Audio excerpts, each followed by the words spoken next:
Hey, I'm Brian Daisy, and today we'll be talking about managing your client's expectations. So any project you're going to be working on is going to start with a scope. This is going to be what you're going to be doing for the client over however long the project will take. From the scope, you should get more detailed and build out a statement of work from that. This is kind of step-by-step items you're going to do for the client. Everything you will do is included in here so that the client will know what to expect from you and what also not to expect from you. And internally, your team can build out a schedule for this to keep yourselves kind of on track and on time throughout the project. And when you're working with your project and keeping in contact with your client, you can reference back to statement of work saying we got action item 1 and 2 done, we're working on this one now, we'll have this for you next week, we need this information. So that's why it's very important to have the scope stated and the statement of work signed off by you, your team, and your client at the beginning of any consulting project.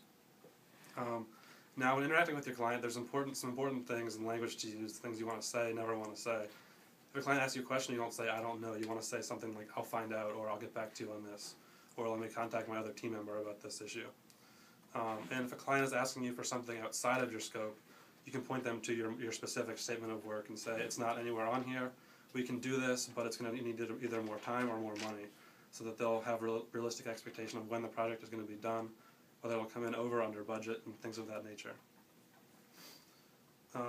Sometimes you're going to have kind of a lousy client. Your clients will get busy with other things of higher priorities, they'll be on vacation, and things of that nature. If they're not getting back to you, just keep at them, keep after them. But at some point, you got to be firm with them and let them know, look, if you don't get me this information, I'm going to make some assumptions and have to move forward with this data missing as best I can. Also, point them back to your statement of work if they're not getting back to you. Say we need your input on these few items, or else it's going to sacrifice some things later on down the line. Another thing is to have no surprises for your client. You need to keep them informed at every step of the way. Whether it's good or bad things, just let them know what's going on. If something in your project is not going right, you shouldn't just keep working on it and spinning your wheels and failing at it. You should let them know, hey, we need some more help or some guidance on this issue, rather than have 2 weeks pass, and then you have a status update, and they're furious with you because you didn't let them know about a problem that's now going to affect your whole timeline and really hinder the project as a whole.